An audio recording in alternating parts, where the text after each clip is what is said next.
Peace. This is The Enemy's Public.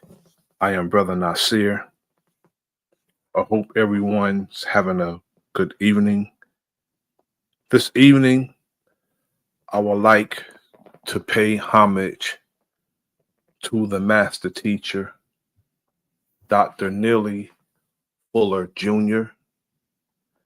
If you are familiar with another master teacher, Dr. Francis Chris Welsing, you would know that they are like brother and sister. Two master teachers. I'm going to do a video presentation of Dr. Neely Fuller. But before I do the video presentation, I want to, one of his most famous quotes that's very memorable is this: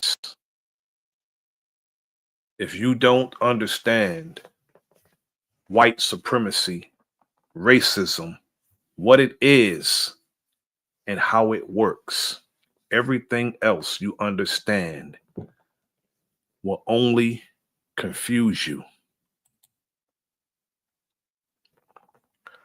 I like to thank Big Dog Philly OG, Sharon Walker,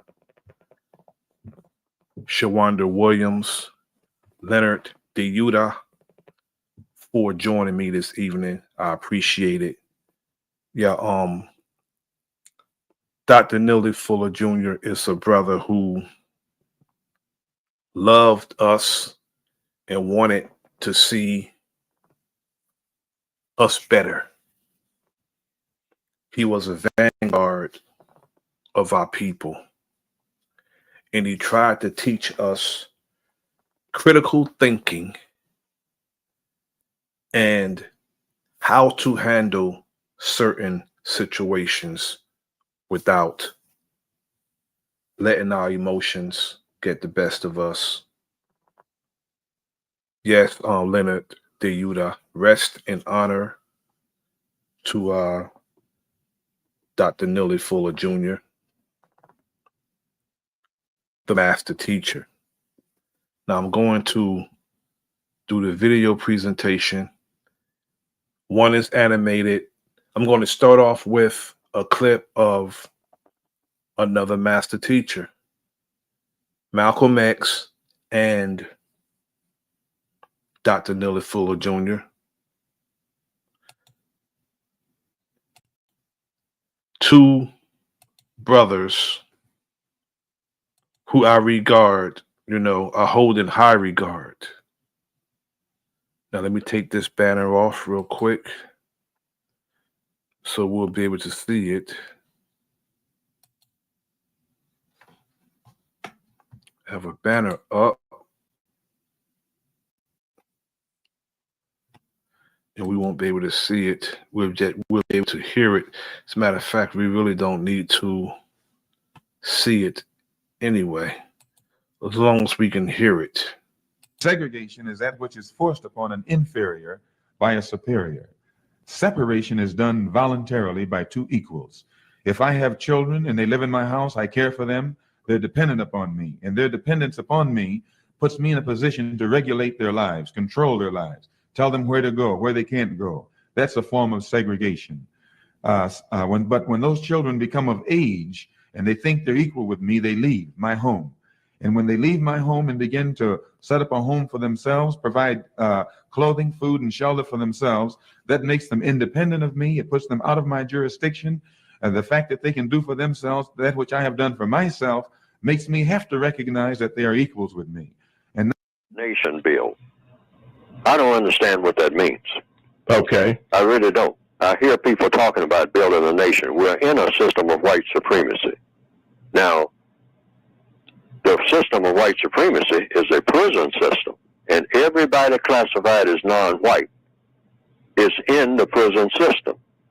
So therefore, when you have prisoners of war saying we got to build a nation within a system of white supremacy, I don't understand how that's done. So somebody has to explain that to me. Sometimes people have said, well, we need more Wall Streets. Mm-hmm. Well, if I'm a prisoner of war, how do I build a Wall Street in a prison where I am a prisoner of war?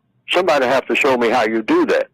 And at the same time, not be subject to the warden. Not be so. You're right. Exactly. See, I have repeatedly said you have to get rid of the entire prison, period. You can't, there's no way to set up a little playground in the prison and say that you're independent.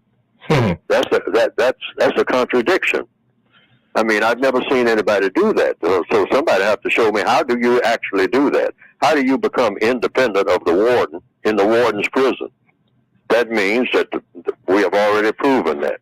I have the will, I guess you would call it the will, to eliminate racism. I talk about it all the time. Yes, in order to make way for the peacemaker, we must get rid of the peace breaker. All I can say about our people is we was, we is, and we shall be. Before us there were none, and after us there will be no more. All the time. I don't have the ability. Why? Because I haven't done it. That proves that I don't have the ability. Ah. All right? Yes, okay. Sir. Yeah, Yes, mean, that's prima facie evidence I don't have the ability to do what I'm trying to do. I'm trying to get it. Okay. Now we're going to go to the Black Code. We're paying homage to the master teacher, Dr.Neely Fuller Jr. The 5 basic words to describe what needs to be done. Well, when you put it in the frame of reference, everyone, when they talk about racism and white supremacy, should always start by saying that the focus, the objective should be replace white supremacy with justice. Those are the 5 basic words. And you start your frame of reference from that. The words are very important because when people talk about racism, they tend to get away from the basic focus. If you keep those. Peace to my brother, Chris Cyphers, TSL. Thanks for joining me, brother. Those 5 words in mind, replace white supremacy with justice, then you can keep focus. In many of these discussions on the matter, people tend to get into everything from feminism to words that don't have precise definitions. And everything else, they go off on a tangent. Yes, right. Yeah, but this kind of locks it in. Right, bigotry, discrimination, sexism, a multitude of isms. Biracialism, whatever that means, multiculturalism. Whatever that means. Yes. And so you get into a myriad of words that don't apply to the focus of what you're talking about. So therefore, that is the basic frame of reference that you should always focus on. That should be used by all people who are talking about the problem as it is. What is a tragic arrangement, or the 3 T's, if you will? And what are some of the first 2 things that must be done to establish quality relationship between white and non-white people, if you will? Well, the 3 T's called a tragic arrangement are tacky, trashy, terroristic.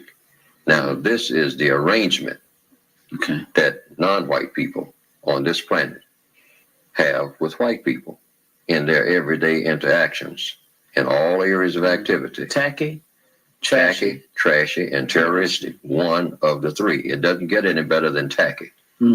If you will observe black people, for instance, in the presence of white people, on account of the way that both of them are raised within the system of white supremacy, there's a strain there.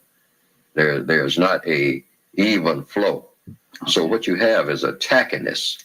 It doesn't get any better than tacky. It can't get any better than tacky within the system of white supremacy. Why? So this is all very tragic. Well, because the system of white supremacy the demands that white people interact with non-white people in a certain way that is harmful and harsh and overall destructive. And that the non-white people interact with the white people in the same manner. And they are taught this. Both people are taught this at a very early age. And then the teaching goes on every day in all 9 areas of activity: economics, education, entertainment, labor, law, politics, religion, sex, and war. All areas of people activity. All of the areas of people activity, everywhere in the known universe. I noticed something. I used to work with a gentleman, elderly gentleman, and whenever he would come in contact with white people, he always had a tendency to have to be the entertainment committee, to make everybody laugh. If we were on the elevator or doing something in the building, he was always the person to make white people laugh. He was always the... That's the minstrel, man. If you look at America's politics, they always see us as the entertainment. Look at both campaigns this past election, especially on the Democratic side, especially them. Everywhere Kamala Harris went, she had nothing to say to us. She had nothing to give us. She don't have nothing for us. But what she did was gave people who already had money more money to come and entertain. Because that's how they see us, and they think that they could align themselves with us through entertainment. That type of gig is up when it comes to our people. Forming a alignment and no camaraderie. I don't care about being seen with someone if that person and I are not working together just to be seen. An alignment does not mean camaraderie. That doesn't mean that person give a damn about you, because they could be aligning themselves with you to see what they can get from you. Peace to my brother, DJ Cuddy. Thanks for tapping in.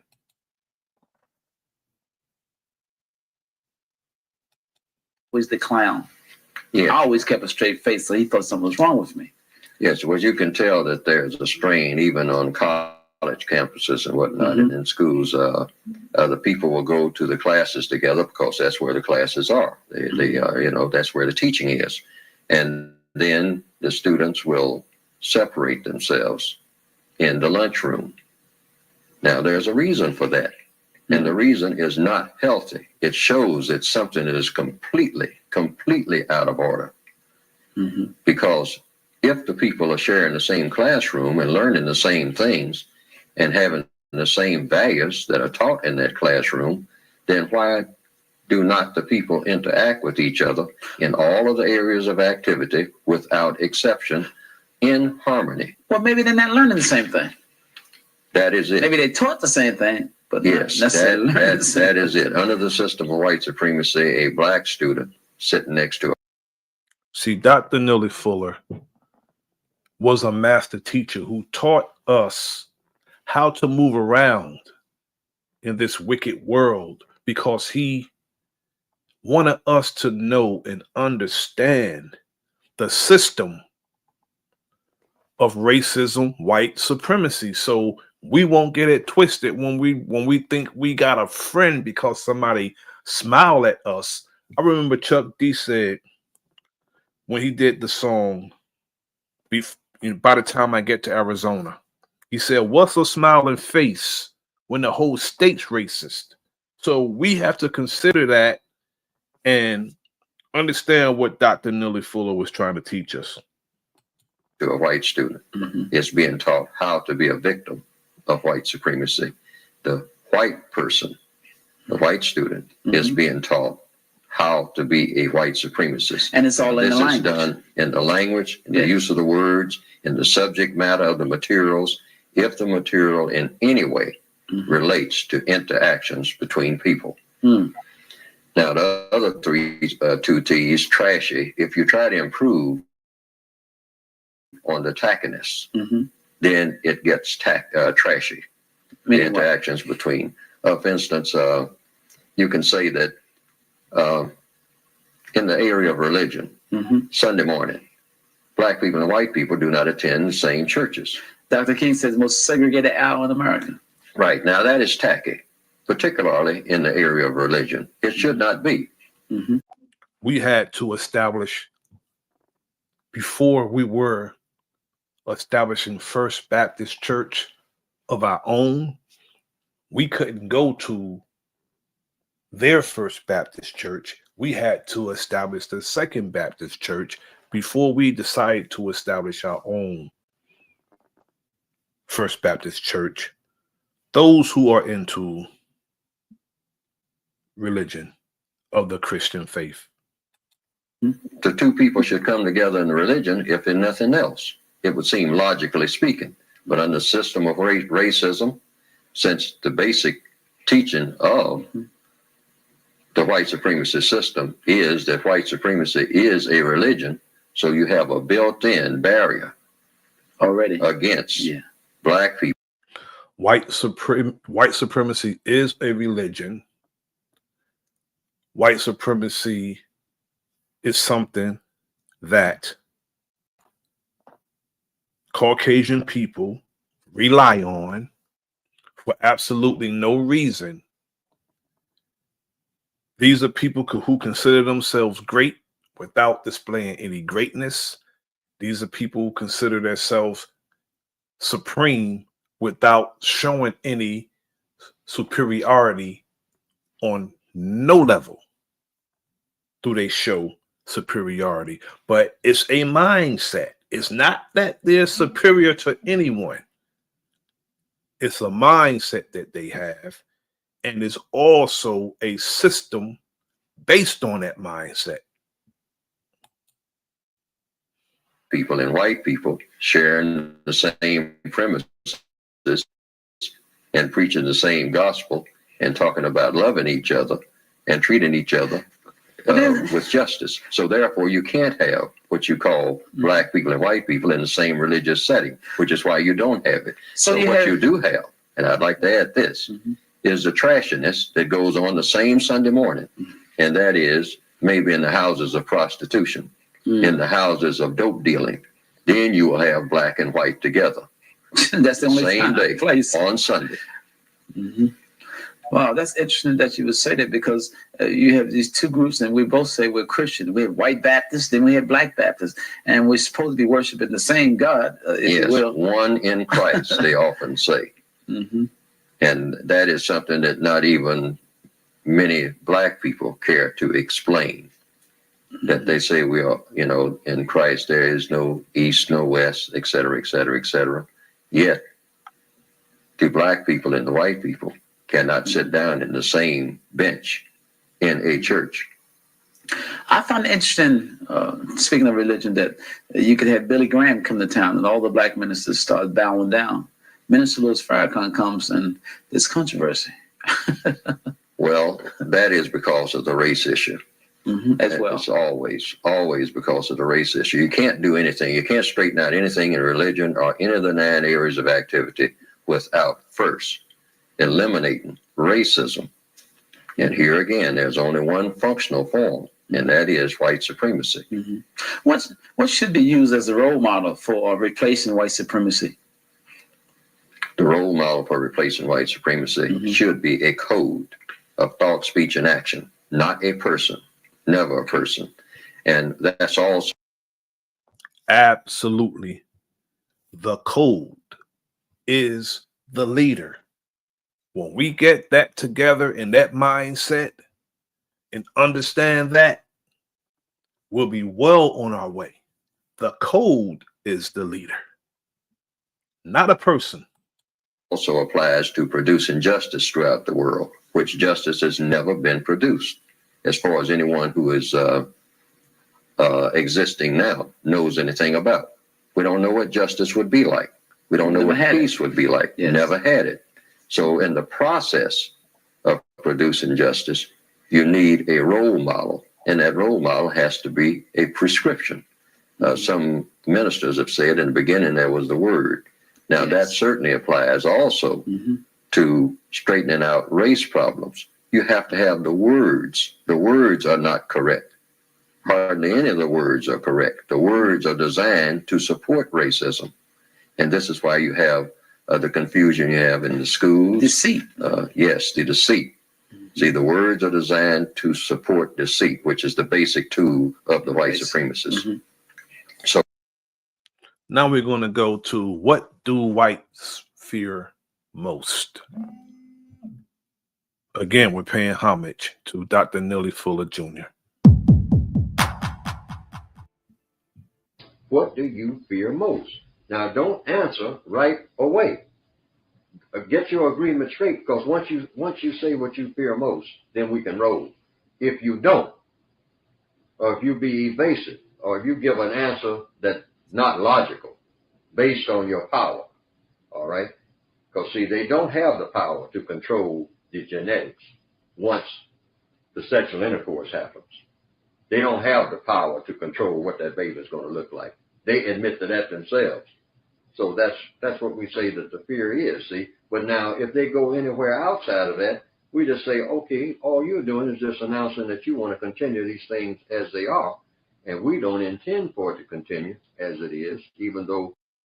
Now, this is a conversation with another master teacher, Dr. Francis Cress Welsing, with Dr. Neely Fuller. Right now, we don't know what to do about it, but we will consider you from now on as a person not to be talked to about anything that has to do with this issue. It's no longer any dialogue about this. Racial discussions with you are over. You no longer participate with us in anything that has to do with race. We are taking our agenda and completely discounting anything that you have to say on it. You no longer, as far the non-white people of this planet, unlike Bandung or someplace like that, their conference in 1955, and the Durban conference, which you recently had, you no longer participate. You're no longer legitimate to participate in what's going to happen on this planet as far as the colors are concerned. You don't have a voice anymore. Now, they're going to take that. Or in other words, well, you are just saying that we are in a state of war. Damn right. You got that right. And that's the position that we have to take and stop being timid about it. I've got some white people that I'm meeting with, and I want to know how much work should I put into getting information and answers from them. Well, you get information. You're sitting with some white people, right? And you say, what's your greatest fear? What's your greatest fear? That's the question. I'm interested. What is your... And let them answer you. What is your greatest fear in relationship to people of color? Yeah. And what's your greatest fear in relationship and tell them to don't, and tell them please don't make such a, and tell them please don't make a long conversation. They'll say something like that they might... Hey, now you're presupposing. Wait a minute. You're presupposing what they're going to say. Wait a minute. Yeah. If they say they might kill us, they're talking about a power that is other than arms. The non-white people don't have weapons. You see, so if they think that they can be eliminated, they got to be talking at another level. You could say, surely you're not talking about weapons. Surely you're not talking about money. Yeah. I guess what I'm asking is, should I be participating in this thing with these white people to get information, or is it a waste? Well, no, you can talk to them, but I wouldn't talk to them and get a headache if you go there expecting that they're going to give you some information that you don't already have. You see, That's what I'm trying to pull out. No, you should go there with being interested in their responses. No. Interested. See, the thing about it, they're not. Salute to my brother Milestone's Thoughts. Thanks for tapping in. We're paying homage to the master teacher, Dr.Neely Fuller Jr., to those who are just joining. Trying to pull nothing out. You're asking a flat-out question, just like a subpoena. See, it's as though you're saying they are going to give you an answer that is superior to the answers that we already have on the table. I'm wondering if they might know something about how the system of racism, white supremacy works. That's another question. No. That's another. All you got to do is find what is their greatest fear where black people, non-white people, are concerned. I thought, and let them tell you in about 2 sentences. End of dialogue. And if they say, well, let's go out to dinner. Of all that we've experienced and seen, do we need that? Do we need to hear it from them? We need it because, yes, we need to hear it because it makes focus. We haven't had focus. How many talks do you go to? How many talks do I go to? Where I walk out of there and I say, where was the focus? See, how can we proceed from what we got? Just like Miss Norton did when she made her study. See, I haven't a clue from making this study as to how to proceed. This is a big, thick book. I mean, with a whole bunch of super brains spending all kinds of money to run all over the place, doing every type of detailed research you can make. So in other words, we need unlimited funds to do it. And then you wind up saying, I don't have a clue as to how to proceed. The whole idea, if you go to NASA Space Center and get ready to make a shot, you don't make all of those studies ad infinitum and then say, you know what? I don't have a clue as to how to get this rocket off the ground. And yet you done spent all them billions of dollars. See? I mean, you better have a clue. Huh? No, wait a minute. See, I think if you're going to have any dialogue at all with white people, you might ask, how many people in this room are interested in eliminating racism, white supremacy, and replacing it with justice? You see, then there's going to be silence. No, we get a room full of white people. No, wait a minute. Eliminate, And, you'll get people saying that they're not racist while displaying racism because racism, white supremacy benefits them. And they would never overall want to replace racism with justice because they know. It's not like they don't know. They know that what justice is. Justice is a reward or a penalty. That's what justice is. Depending on what side of justice you're on, it's a reward or penalty. So that's why they're real careful about wanting to replace anything and replace it with justice. Peace to my brother Shank Rock. Thanks for tapping in, good brother. I appreciate it. Not racism. Well, wait a minute. Not racism in the abstract. Racism as white supremacy on this planet. Yeah, we got a room full of white people and all their hands go up. Okay, all of them say that they want to. Right. End it. That's a long way around, I'm telling you that. That's what I believe. I believe it. He said that. Wait a minute. They said that. Fine. They said they want to end it. Question number 2.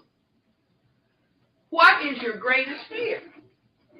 You want to end it? You must have, in other words, racism exists. The oppression of the non-white global majority exists. Peace to my brother, Bronze Flat Power God. Thanks for tapping in, good brother. Salute. Exist on planet Earth. So what is your fear? And these white people I'm meeting with may say something like, I'm afraid that I'm going to get attacked by a black person because they think that I'm the white person who's practicing racist white supremacy, and I'm not. I never had slaves. Oh, okay. But see, that's what I'm saying by. No, well, we want you to speak for your collective. That's what I mean by fear classify of most. yourself as white. Speak Fear for most. your collective, because it's always some individual white person. It's not me. Well, speak for your collective. When they say they're afraid of a black person attacking them, they're speaking about the whole group of black people. See, they're generalizing about the whole group of black people. Are they not? And they say that that's the reason why they want to erase it. Well, what he's saying is correct. See, but that's why I'm saying in this room, before we leave here, we have to tighten it up so tight, drum tight. That see, we don't keep going around in the circle. The white supremacy system is designed to keep any black people who even thinking about the subject, once they start talking about it, is to wash you around the park forever until you just fall down exhausted, and then they say, okay, next nigga, So for a walk around. That is the strategy. To exhaust all means make you exhausted with the conversation, which is what they're trying to do with the reparations talk. Thinking that we're not steadfast and we have some type of attention deficit, that we're just going to get exhausted and give up. As resilient, they know that our people are. I don't know why they would suggest such a thing. We fight until we get what we want. That's our spirit. No matter what it is, that's our spirit. So if they got the time, we're going to make time for it too. They want to exhaust time, we'll exhaust time too. But every time you look up, we're going to mention it. They'll give up before we do. Around the park. We have to hit the jugular vein and to get all that blood splurting out at once. And you have to do it with a karate chop. So we have to find out right here in this room, where is the karate chop? One chop. See, not no whole lot of stuff. See, once they get you into that stuff thing, they are masters of stuff. Okay? Yes. They know how to beat you every time if you're going to have a long conversation. Mm-hmm. See? I learned that from that sergeant that I had. See, right, he already had this thing in place. See, that's very good advice. Not be long-winded. Mm-hmm. Not going around the world and yah with the conversation. Straight to the point. As they say in this so-called community that we're in, take off and land your plane.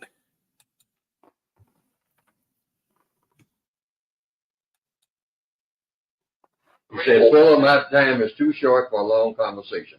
Come to the point. Right. So they come to the point and come to it right now. It's the greatest I want no more stuff. Right. Of having the white person say what they feel. Run that back just a little bit. I learned that from that sergeant that I had. See, right, he already had his thing in place. He said, full amount of time is too short for a long conversation. Come to the point. Right. So they come to the point and come to it right now. It's the greatest I want no more stuff. Right. Of having the white person say what they fear is the greatest utility of that makes it credible. And that black people. It makes it credible because you got a back door saying, wait a minute.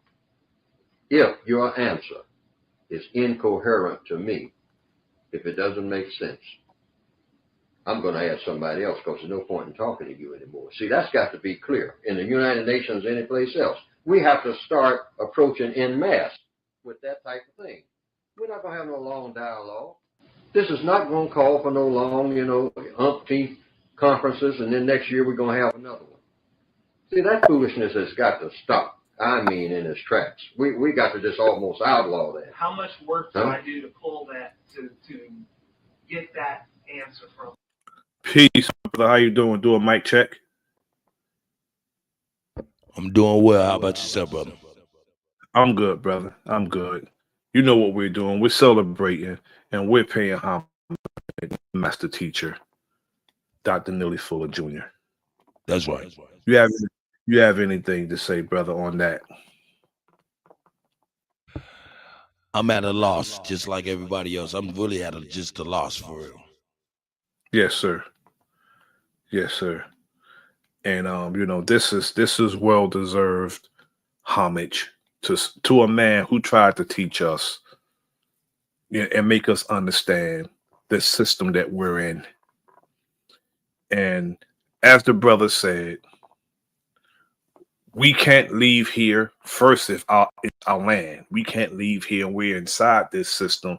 So he tried to at least give us the necessary tools to know how to walk around in this system and understand this system.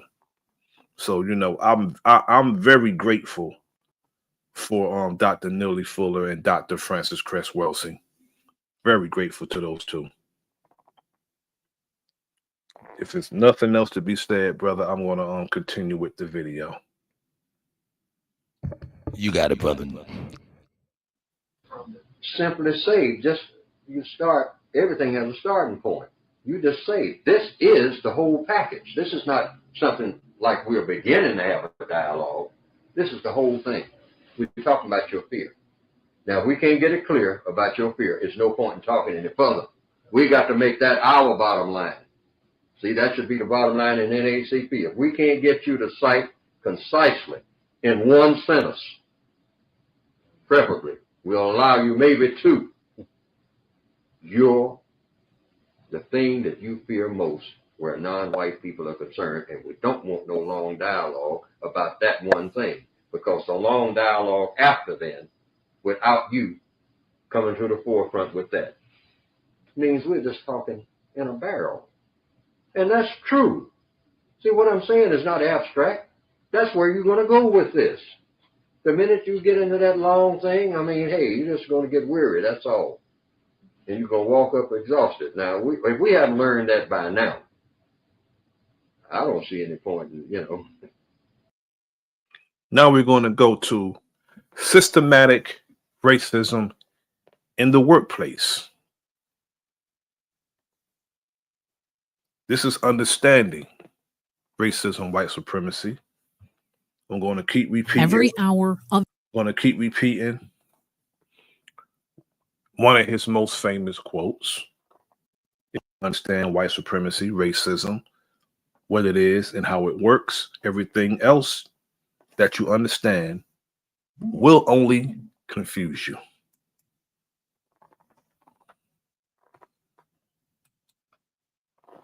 Of every day she spent at the large financial institution where she works as an auditor. You have to have these two separate lives. Her life at home, where she was her whole self, and her life at work, where as the only Black person in her department, the mask rendered her a shadow of herself. There's already an idea of who you are. You have to always be conscious of how you present to other people. Hands up! Am I being too loud? Am I fitting into very specific stereotypes? If I come in and say, I'm having a hard day. I don't even know if I want to be here right now because another Black person just got murdered. I don't think people really have the capacity to take on someone else's energy. Would you call it isolating? Most definitely. It's an isolation that is painfully familiar to people of color in the workplace, from encountering racist jabs known as microaggressions to being overlooked for promotions. But some of that changed when the pandemic hit. A survey by the Slack think tank Future Forum found that Black employees experienced less stress and their sense of belonging skyrocketed 50% once they started working from home. Slack survey finds 97% of Black knowledge workers want the future of the office to be remote or hybrid. Not surprising. I think people having gone through this past year and experiencing the constant cuts from microaggressions and the fatigue of living through the pandemic are just tired and to go back to what they knew after having experienced some level of relief. Don't want to go back to that. For Tisha, working from home wasn't just an escape. It was a chance to be herself. It was great to be in this sea of people. To march with her family after George Floyd was killed. Wanting to see change. To unmask herself at work. I volunteered and said, at where I work, I would like to do this. I wrote an article. The title of the article is Why is Self-Reflection Not Enough? Self-reflection is not enough if you want to be an ally. What was it like bringing that part of yourself to your professional environment when that's normally not something that you do? I think it was that gate that needed to be open. I do a lot of things outside of work, but then doing it at work really did help me bring more of myself forward because I don't want to wear a mask. I do want to be my full authentic self. I want to be able to show up in any space with any person and be Tisha 100% all the way through. That Slack study concluded, in order to give Black employees a greater sense of belonging, employers should embrace flexible work as part of their central principles of diversity, equity, and inclusion. And we're hearing from a former Tesla employee who sued and won a discrimination lawsuit against the automaker. ABC News. These are examples of systematic racism in the workplace. After these examples are shown, then we're going to get to the Dr.Neely Fuller clip. Reporter Rebecca Jarvis has more on the racial abuse he endured. We just want to be just treated and seen as equal human beings. This morning, a former Tesla contract worker speaking out after a San Francisco federal court decided the electric car maker must pay him $137 million over claims he suffered racist abuse at the company.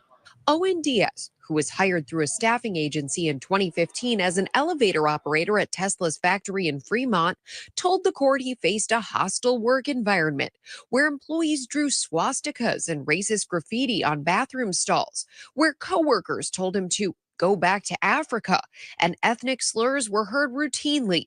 Diaz says nothing was done to stop it, quitting after roughly 1 year on the job and ultimately suing. They decided not to follow through. They decided to kill investigations. You know, you can't keep treating workers like this. Now, Tesla, whose founder and CEO is Elon Musk, ordered to pay Diaz $130 million in punitive damages and $7 million in emotional distress. Well, you know, I'm absolutely certain he's doing better now after all that. Well, I hope so anyway, my brother. You still shouldn't have been treated that way. I know the money will, you know, give you a little cushion on how they treated you. Peace be unto you.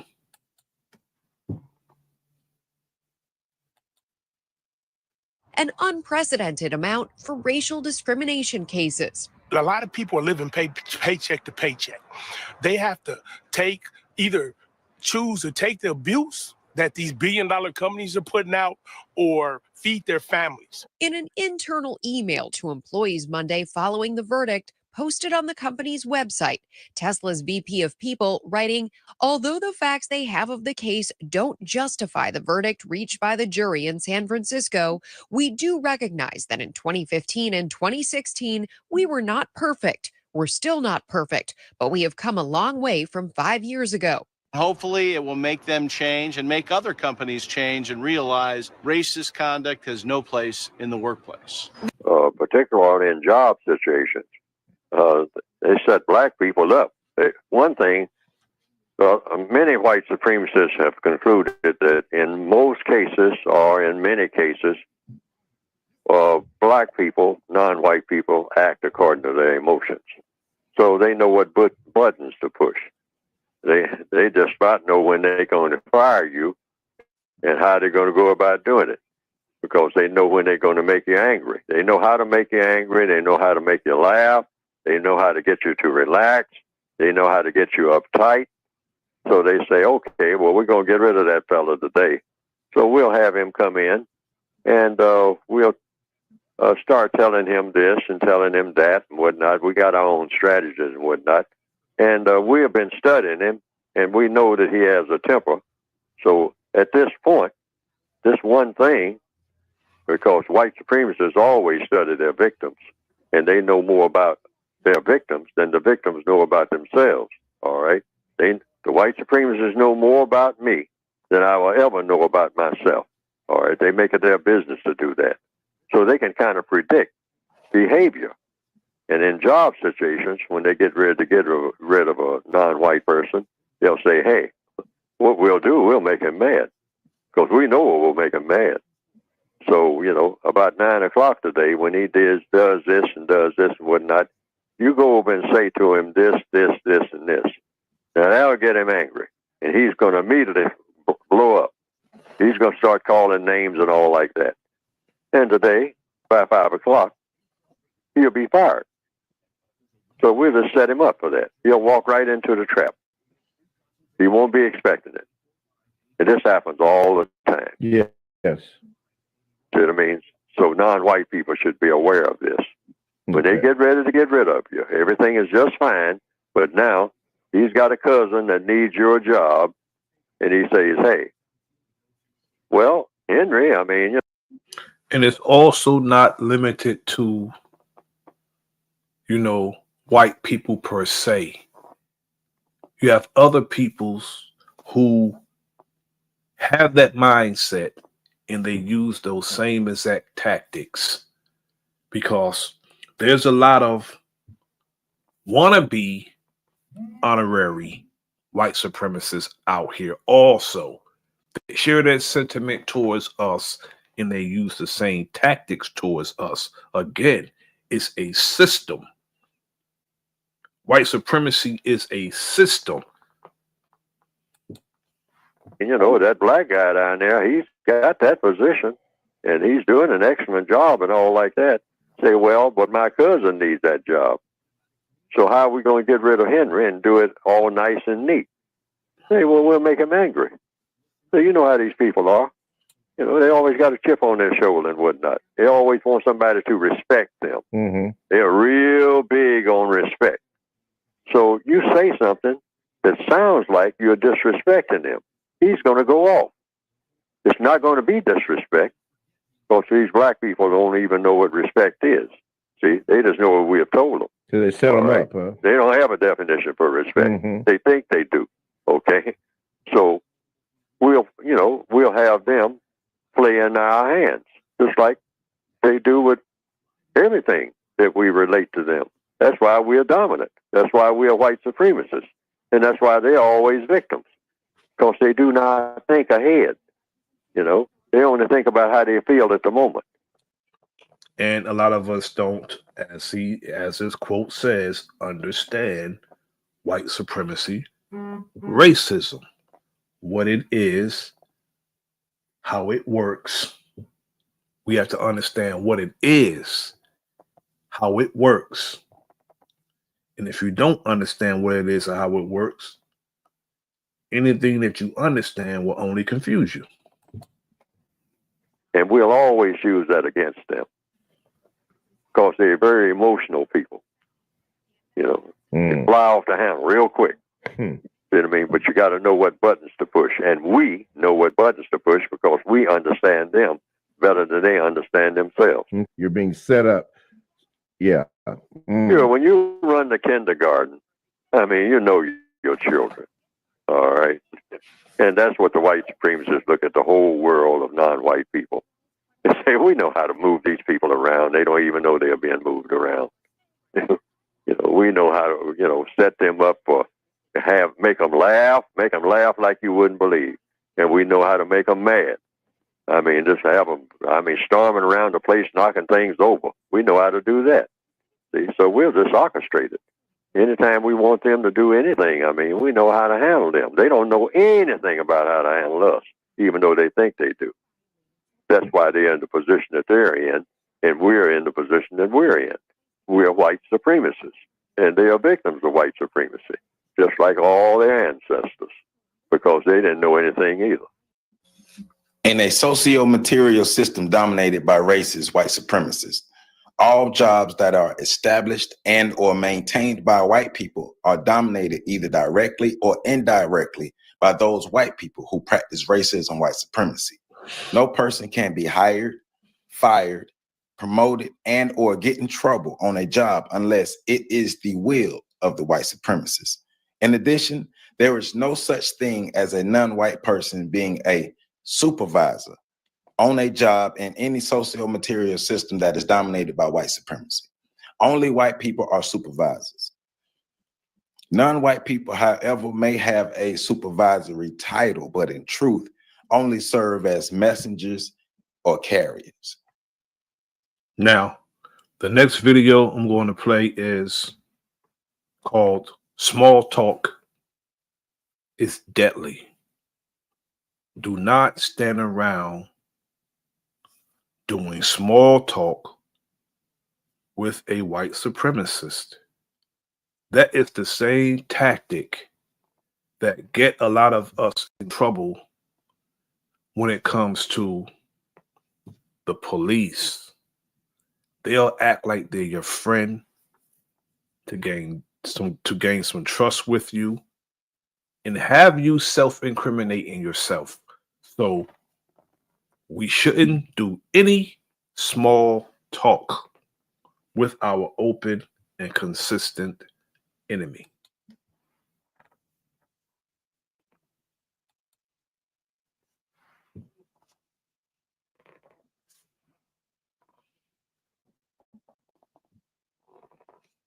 The white supremacists have groomed this all over the world. They have loaded people with poison. So you go in understanding you are very toxic. I'm toxic. I spread this poison. It's in me. It's there.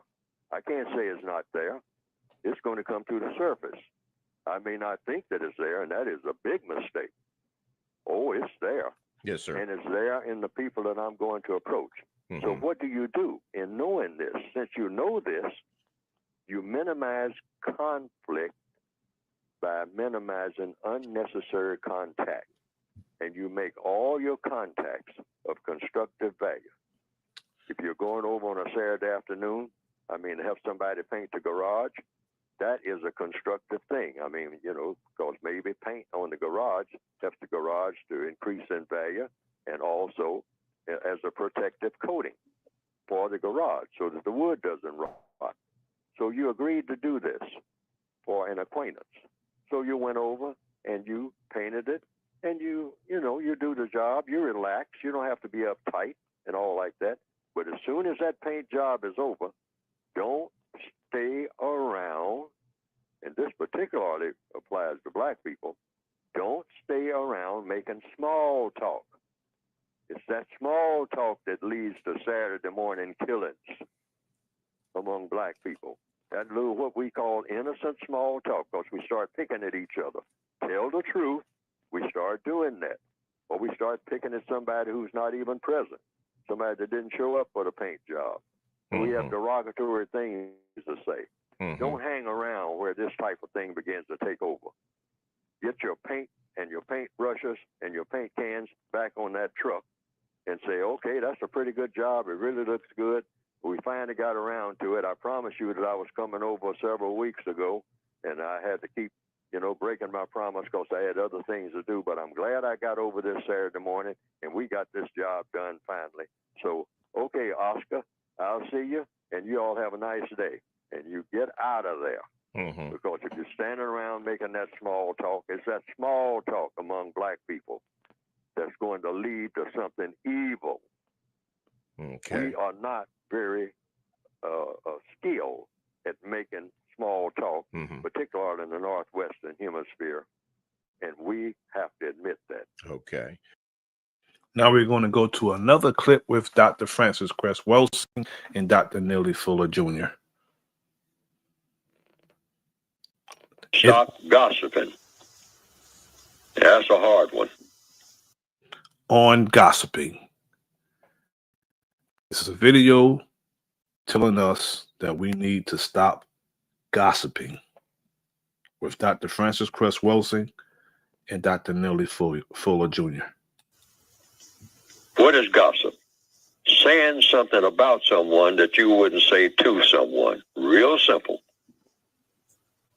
Sometimes I have to catch myself. I say, wait a minute, I'm fixing to say something now. Would I say this about that person if this person was standing here listening to me say it? And if the answer is no, then I cannot say it. That is the test for gossip. Stop saying anything about anybody that you wouldn't say to that person themselves. Get out of that habit. It's in the system of white supremacy. I mean, hey, gossip, I mean, you know, and we're told to embellish it. I mean, we make TV programs around it and all like that. I mean, you know, but at least on a TV program, you're saying it to the whole world, so it can't be classified as gossip. It really isn't gossip if you're saying it to everybody.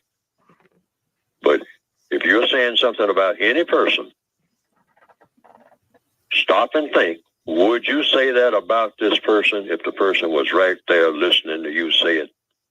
And if the answer is no, you would not, then don't do it. That is how you put yourself to a test. These are all self-testing suggestions. Every last one of them. Stop gossiping. See, gossiping means I'm trying to pull somebody else down to where I feel myself to be at a subconscious level. So on a 0 to 10 scale, 10 is high, and my self-liking, self-respect score is 3. I will find myself carrying gossip, trying to demean and degrade somebody. If my self-respect score gets to be 8, 9, 10, it won't even occur to me to carry gossip.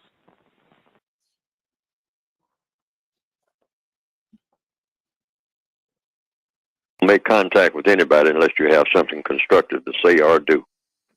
Now that's the start right there.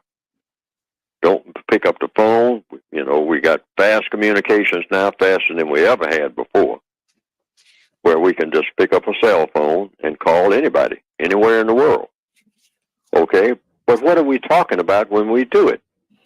Every conversation after you get off the phone should be like a breath of fresh air. Now, you got millions of black people right now on the phone. I pass them on the sidewalk. I have a cell phone. I very seldom use it. Very seldom. And for a very logical reason. Very seldom do I have anything constructive to say. Something guaranteed that's going to be constructive. No calling anyone just for chit-chat. That's got to stop. Well, I just call you up to, well, what do you call me for? And so the person that you were calling, they weren't thinking about anything either. They don't have anything constructive to say. And so now you start engaging in just what they call idle chit-chat, and that is fatal for black people. Period. It has not worked because it leads to what you call what? Idle talk that leads to what? Gossip, for one thing. Mm-hmm. You start saying things about people that you wouldn't ordinarily say if the people were listening. So what do? You sit there in silence unless you have something constructive to say. You can be in contact with people, but just sit there. Be the one person in the group who says absolutely nothing until you can think of something constructive to say. If they want you to say something and you haven't thought of anything constructive to say, you simply say, I'm thinking. I'm listening to you all talk, and while you all are talking, I'm thinking. And when I have something constructive to say, I'll say it. But right now, I'm just listening to everybody sitting here in the group talking. You don't prevent them from talking, and you're not being antisocial because you're there. Right. So you just sit there and let them talk. Let them talk for an hour. You be the quiet one until you think of something constructive to say. And when you think of something constructive to say it. And if you don't think of anything constructive to say, just sit there. And if you want to interject, something into the conversation, you ask for permission. You say, Carolyn or whatever, you know, or Keisha or whatever the names are, do you want my opinion? And if they say, no, we don't want your opinion because you always come up with something too serious. They may say something like that. That might be the response. So then you just go silent again. Your opinion's been rejected. Yeah. But you're still there. It's not difficult at all. And not only that, when they want to talk serious, it's been my observation. Now, the person that talks seriously about serious subjects, when they really are in trouble from all of that talk that they have produced that was poisonous, you will be most likely the person that they will come to. They get ready for serious conversation when they're really in trouble as a result of all this poison they've been engaging in. Right. Now they... If you don't say anything, you can't be called a liar because you have to talk to lie. And you can't be put in any nonsense if you don't engage in the gossiping. No one can say you said anything if you didn't say anything. They could, but they'll have to prove that. And you can't incriminate yourself without speaking. And the best way to get a gossiper away from you is when they bring you gossip about someone else.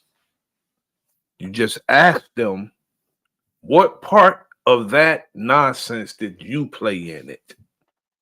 Tell me something about your no good ass instead of about the person that you're coming to me about. That'll run them away.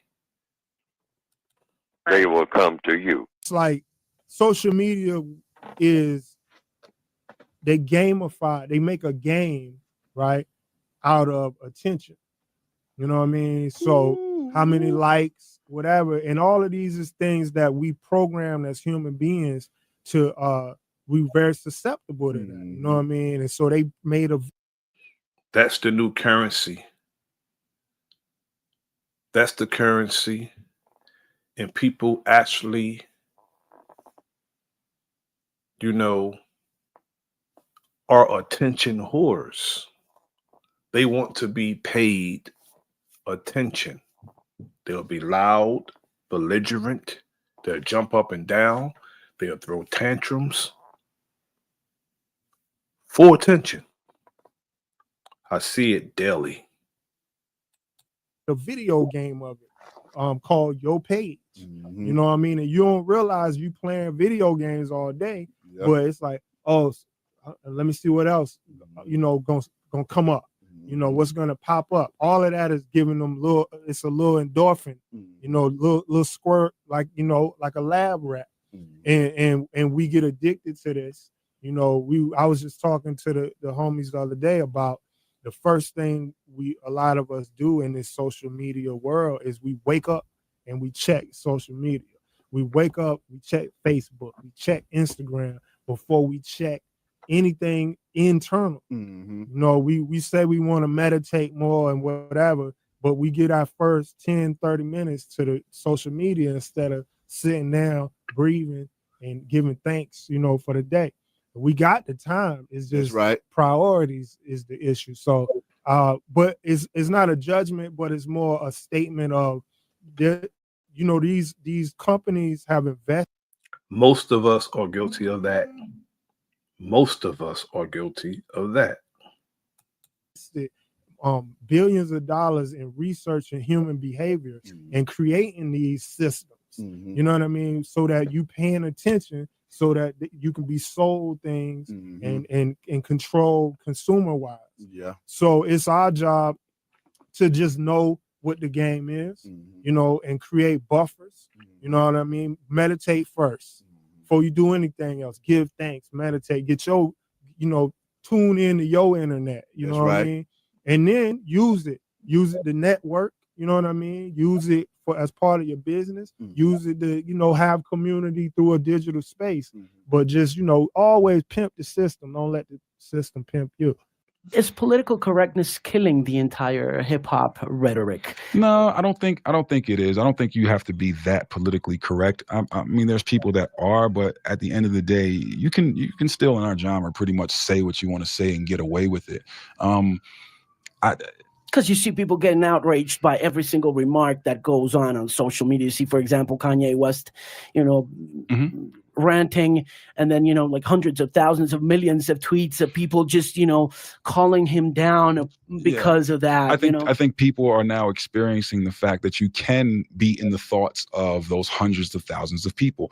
I tell people all the time, if something like this happened before the internet, these same conversations were going on across every barbershop USA. It's just that you couldn't hear them, right? It was a conversation amongst 10 people, 15 people, whoever was in the barbershop at the time, all of those opinions. Now you get to read all of them, and it becomes sort of like noise, right? You can't take that and say, okay, well, I'm going to stop doing what I'm doing because someone has this opinion. There's always going to be opinions. There's always going to be someone that doesn't like what you do. There's always going to be people that do like what you do. Sometimes you need to be called out.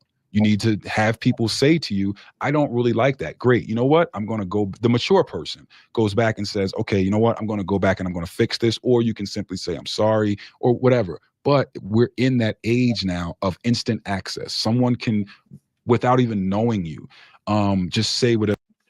And it also, this instant access also make us intellectually lazy. Some of us don't like to read. We don't like to study.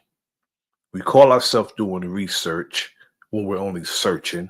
Read is to bind back to. When you say read with anything, you're doing it more than once. Okay? And we get today this microwaved information. The computer, the internet, the net that we're caught up in gives us microwaved information. Doesn't give us any understanding, but we get on the internet and we talk all day about a particular situation, a particular topic, and walk away with absolutely no solutions. Whatever they want to say across the internet. It's pretty reactionary too, which is kind of dangerous. Oh, it's very reactionary. But it's all in how you view things.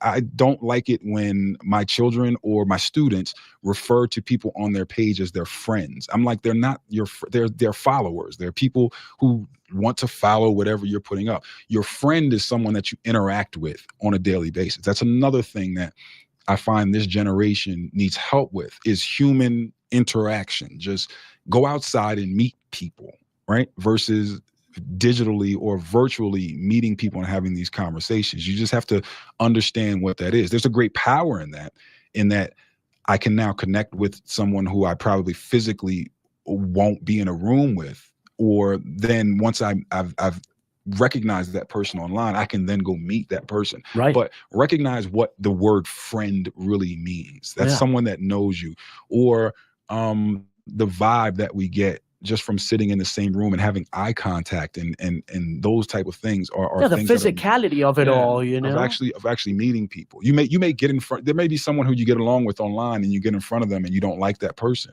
or vice versa. There may be someone who seems like you don't like them online and you get in front of them and then they're like, oh, this is actually a cool person. Next week we have an animated clip, and it's called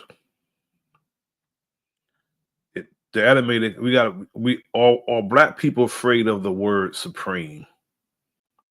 It's animated. Listen. Rather than use the term white supremacy, use the term white aggression. Okay, put that on the board. Erase the term white supremacy, put white aggression on the board. Does that change the circumstances? I have found that it doesn't. You can switch words around and play with words all you want to. I say that to people based on logic. But if the situation is the same, what does supreme means? Why are you afraid of it? Anything can be supreme, you know. I mean, if you let it, and we let the system of white supremacy exist, simply because we think we can wish it away. We don't make any effort to replace it with a better system. And that better system would be the system of justice, logically speaking. They say, yeah, but, you know, you're giving you know, those white aggressors, they ain't nothing. I mean, you're giving them too much credit. I'm not giving them anything other than what the rest of us are giving. I mean, you know, I'm giving them what I'm giving them, and that is what they demand that they want. Now, if that ain't supreme, I don't know what is. I do what they tell me to do. That's supreme, folks. I don't tell them what to do. They tell me what to do. I'm a prisoner of war. I was born in a prison. Every non-white person who is existing now, truth be told, is a prisoner of the system of white supremacy. That's why we are protesting how we are being treated. They are not protesting how they are being treated by us. That's supreme. That's what supreme means. It doesn't mean you're good. See, people get the two words mixed up. Words are very important. If you say white aggression, yes, it's white aggression. That's how they got to be supreme. They were very aggressive in becoming supreme. They say we're going to take over the non-white people of this world, black, brown, red, and yellow, and having them begging us about whether or not they'll be able to eat tomorrow or today or sleep tonight, because we can kill them anytime we want to, all of them. And they can't kill us anytime they want to kill us, because a lot of them might want to kill us right now. They don't have the know-how, and they ain't got the muscle. All right, just like, you know, in the Corleones, if you want to use the Godfather movie as an example. Hey, who has the muscle? Who has the muscle? Well, if we had it, then they wouldn't be treating us like this.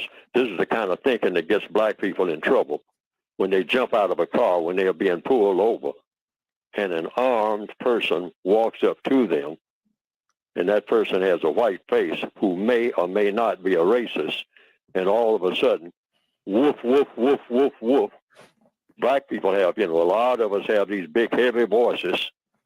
A lot of us been lifting weights and all like that, and we got a lot of muscle in our bodies, but not a whole lot of muscle, the record has shown, in our brains, all right? We are not known to be the most brainiest people in the world. Truth be told. And the white supremacists know that because they have seen to it that we haven't learned very much in the little time that we have been under their tutelage, because they block us from learning. But we walk around trying to make ourselves believe that we know everything, and that does not pay off very well, particularly when we start trying to express it in the form of counter-aggression against the aggressor. Like I said, many of us, and I've seen it, and some of us have experienced it, jumping out of the car, woof, woof, woof, woof. You ain't gonna put them cuffs on me. I mean, you know, I got my rights. I know what my rights are. I'm tired of this. You know, woof, woof, woof, woof. Okay, all right, woof, woof, woof. And what is the record shown? That most of us who do that wind up out of this world within the next 2 or 3 seconds. And everybody that's supposed to be our homies, our kinfolks, our friends, people who are fighting for our rights and all like that, out there with signs and balloons and candles and teddy bears for the 10 millionth time saying, woe is me. This has got to stop. We can't have no more of this. But it all started with that being unrealistic. With woof, woof, woof, woof, woof. I know my rights. You can't do this to me. Oh, hey, boy, I can't do this to you when I have been doing it to everybody that looks like you, and my foreparents before me been doing it to everybody that looks like you, like forever in recorded history, and you bang, bang, bang, bang, bang. This is the system that we're in. It sounds harsh, but this is the system that we're in. Bang, bang. Okay. Now what do you say about what I can't do to you, boy? Huh? Can you speak? Hey, you're lying here on this highway. Speak up, boy. Hey, can't you tell me all about how you did, who you could whip in the cell block? All right, where you spent most of your time before you got in my face? Tell me all about it, boy. With them 15 bullets I just put in you. Tell me all about how you built the pyramids. And then while your buddy's waiting down the highway for me to go down there and do the same thing to him. You people never wake up and smell the coffee. Smell white supremacy. How about that smell?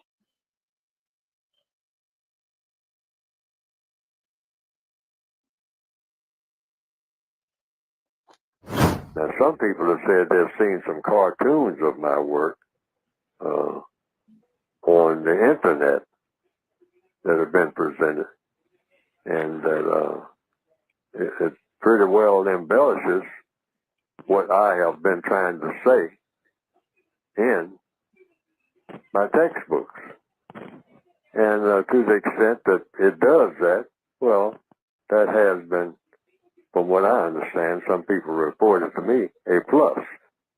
Because they didn't understand what I had written very well, but when they saw those cartoons that just repeated what I was saying and attaching my name to it, and came right out of the book, the material did, they say that they better understood it. And I can understand that because people are kind of visual, particularly in the year 2021 now, more visual than ever.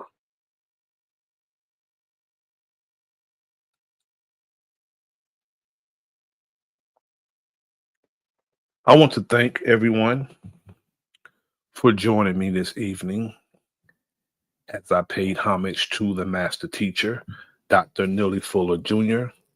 We had some Malcolm X, and we had some Dr. Francis Cress Welsing. Two other master teachers, excuse me. I hope this was informative. Hope you enjoyed it.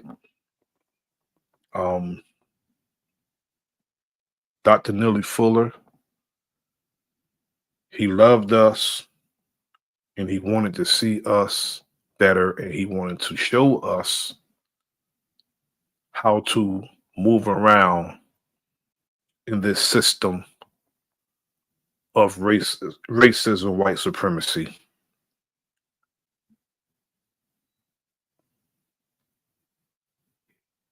He definitely did his job if we would pay attention. If we pay attention, he has definitely done his job. Explaining what this system is and how we should move around in it. Letting us know the reality of this system. Dr. Neely Fuller has done that. I want to thank everyone for joining me. I appreciate it. Before I go, I want to do a promo before I go of my wife's book, Fire. If you haven't received your book, got a book, my wife's book, Fire, go to Amazon, click on books, FYRE, Angela King James. Get yourself a copy of Fire on paperback or Kindle. Get your copy of Fire. It's definitely a must-read. If you enjoy hood books, this one is it. Just like the title of the book, it's officially Fire. Get it on Amazon, paperback or Kindle.